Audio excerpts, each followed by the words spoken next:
বয়সে হোৱা নাছিলে মানুহজনৰ 20-25 বছৰীয়া ডেকালাৰো ফেল হৈ যাব জুবিনদাৰ আগত। এতিয়া গোটেই অসম কান্দিছে, এতিয়া গোটেই অসমৰ মানুহৰ বুকুত জুই জ্বলিছে। জুবিনদা কোনো প্ৰাইভেট প্ৰপাৰ্টি নহয়, জুবিনদা আমাৰ হয়, জুবিনদা ৰাইজৰ হয়। আৰু সেই জ্ঞান নোহোৱা মতলবী ফেষ্টিভেল মহন্ত নেকি তাৰ ওপৰত ভালকৈ তদন্ত কৰিব লাগে চৰকাৰে। বেমাৰী মানুহটোক বেংককলৈ লৈ যাবলৈ কি দৰকাৰ আছিল? যদি নিছিলে হাতুৰিবলৈ কিয় দিছিল? যদি লৈ গৈছিল এলাপাচা মানুহৰ নিচিনা কিয় এৰি দিছিলে? হেল্ল' মোৰ ইউটিউব ফেমিলি, আমাৰ গোটেই অসমৰ কাৰণে বহুত বেয়া সময় এটা চলি আছে। মোৰ মুখত ভাষা নাই ক'বলৈ। আমাৰ সকলোৰে প্ৰিয়, আমাৰ সকলোৰে হাৰ্টথ্ৰব জুবিনদাক আমি আমাৰ মাজৰ পৰা হেৰুৱাইছো।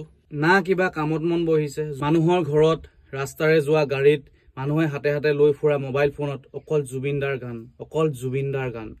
জুবিনদাই আমাৰ কাৰণে কি কৰি থৈ গ'ল জানেনে? আমাৰ আপোনাৰ জীৱনত যিমানবোৰ দুখ আছিল সকলোবোৰ দুখ পাহৰিবলৈ বাধ্য কৰাই থৈ গ'ল। এনেই আমি জুবিনদাক ভগৱান বুলি নকওঁ।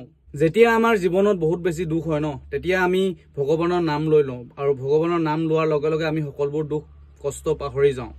ঠিক তেনেকুৱাই হৈছে আমাৰ সকলোৰে লগত। জুবিনদাৰ নাম লোৱাৰ লগে লগে আমি আমাৰ সকলোবোৰ দুখ কষ্ট পাহৰি গৈছো। মুখত অকল জুবিনদা জুবিনদা জুবিনদা। যিজন মানুহক আমি শুনি শুনি ডাঙৰ হৈছিলো, যিজন মানুহৰ গান শুনি আমি কান্দিছিলো, যিজন মানুহৰ গান শুনি আমি হাঁহিছিলো, যিজন মানুহৰ গান শুনি আমি সপোন দেখিছিলো, সেইজন মানুহ আজি নাই বুলি কোৱা দেখি আমি বিশ্বাসে কৰিব পৰা নাই। লাইফত চাগে মই প্ৰথম এনেকুৱা এজন মানুহ দেখিছো যিজন মানুহ নাইকিয়া হোৱাৰ পিছত গোটেই অসমে কান্দিছে। বুঢ়া হওক বুঢ়ী হওক, মানে চবেই কান্দিছে, চবেই জানে যে কোন হয় তেওঁ। আকৌ চাগে আমি 10টা জনম লাগিব তেনেকুৱা এজন মানুহ আমি ঘূৰাই পাবলৈ। মই এটাই বিচাৰো, তেওঁ বেলেগৰ গৰ্ভত জন্ম লওক, তেওঁ বেলেগৰ কোষত জন্ম লওক, বেলেগৰ মাকৰ পেটত জন্ম লওক। মই আশা কৰো মোৰ ল'ৰা হয় জন্ম লওক।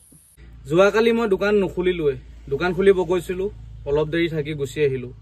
যিজনে আমাৰ কাৰণে ইমান বছৰ কষ্ট কৰি নিজৰ দেহাটোক ঘূণীয়া কৰি আমাৰ কাৰণে ইমান ধুনীয়া ধুনীয়া গান গাই থৈ গ'ল, আমাৰ কাৰণে ইমান ধুনীয়া ধুনীয়া এটা স্মৃতি থৈ গ'ল। জুবিনদাৰ কাৰণে ময়ো ইমানটো কৰিব পাৰো। বহুতে কৈছে যে জুবিনদাক প্লেন কৰি মাৰিছে, প্ৰি প্লেন হয় এইবিলাক। যদি সঁচাকেই তেনেকুৱা কৰিছে তেনেহলে ইয়াৰ ওপৰত উচিত তদন্ত হ'ব লাগে। বয়সে হোৱা নাছিলে মানুহজনৰ 20-25 বছৰীয়া ডেকালাৰো ফেল হৈ যাব জুবিনদাৰ আগত। ইমানেই য়ং আছিলে দেখিবলৈ। নিউজ এটাত শুনিছো যে গৰিমা বৌয়ে কৈছে বোলে সিদ্ধাৰ্থ বোলাটোক মাফ কৰি দিবলৈ ৰাইজক।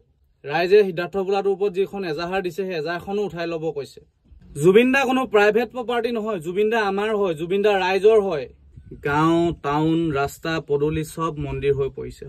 হবই লাগিব, যিহেতু আমাৰ কাৰণে ভগৱান আছিল জুবিনদা। ল'ৰা ছোৱালী বুঢ়া বুঢ়ী চব ওলাই আহিছে জুবিনদাক শ্ৰদ্ধাঞ্জলি দিবলৈ। আৰু সেই জ্ঞান নোহোৱা জুবিনদাৰ মেনেজাৰটো আৰু সেই জ্ঞান নোহোৱা মতলবী ফেষ্টিভেল মহন্ত নেকি তাৰ ওপৰত ভালকৈ তদন্ত কৰিব লাগে চৰকাৰে। বেমাৰী মানুহটোক বেংককলৈ লৈ যাবলৈ কি দৰকাৰ আছিল? যদি নিছিলে হাতুৰিবলৈ কিয় দিছিল? যদি লৈ গৈছিল এলাপাচা মানুহৰ নিচিনা কিয় এৰি দিছিলে? ফেষ্টিভেল মহন্তই ভাবিলে মোৰ কাম খতম হৈ গ'ল, মইতো পাতিলো নৰ্থ ইষ্ট ফেষ্টিভেল, মোৰ কাম খতম হৈ গ'ল, মোৰ মতলব খতম, তই য'ত যা, তই ভাৰমে যা, তই মৰি গ'লো মৰি যা, তই সাগৰৰ পানীৰ তলত পৰি মৰি যা। কথাটো সেনেকুৱা বুলিয়ে ভাবিলে, সেনেকুৱা নিচিনাই হ'ল ন। মোৰ কাম খতম, মোৰ মতলব খতম, তই ভাৰমে যা, তই মৰি যা। এতিয়া গোটেই অসম কান্দিছে, এতিয়া গোটেই অসমৰ মানুহৰ বুকুত জুই জ্বলিছে। কোনে নুমুৱাব পাৰিব সেইকুৰা জুই মানুহৰ ভিতৰৰ পৰা? ভূপেন হাজৰিকা দেৱৰ নিচিনা বুঢ়া হৈ যদি মৃত্যু হ'লহেঁতেন তেতিয়াও ইমান দুখ নালাগিলহেঁতেন। এটলিষ্ট আমি আৰু 15-20 বছৰ দিন পালোহেঁতেন, চকুৰ আগত দেখি থাকিলোহেঁতেন। ঘপকে শুনিছো সিদিনা টাউন গৈ থাকোঁতে লগৰ এটাই কৈছে জুবিনদাৰ নিউজটো পালি নাই বুলি। মই কৈছো নাই পোৱা। যিহেতু জুবিনদাৰ ইটো সিটো বেমাৰ হৈয়ে থাকে যেতিয়াই তেতিয়াই, ভাবিলো কিবা ইমাৰ্জেঞ্চি হৈ ICUত ভৰ্তি হৈ আছে, ইমানটো হেডেকেও লৈ থকা নাই। যেতিয়া নিউজটো চাইছো, নিউজটোত গম পাইছো যে জুবিনদাৰ মৃত্যু হৈছে বেংককত স্কুবা ডাইভিং কৰি থাকোতে। ওপৰৰ পৰা ডাঙৰ শিলগুটি এটা বুকুত হেঁচা মাৰি ধৰা নিচিনা লাগিছিল জানেনে। যদি মানুহে কোৱাৰ মতে এইটো প্ৰি প্লেনিং হয়, মাৰ্ডাৰ হয়, তেনেহলে দুখীয়ে উচিত শাস্তি পাবই লাগিব। এয়া আমাৰ বিজেপি চৰকাৰক অনুৰোধ, এয়া আমাৰ হিমন্ত বিশ্ব শৰ্মা ডাঙৰীয়াক অনুৰোধ আমাৰ ৰাইজৰ ফালৰ পৰা।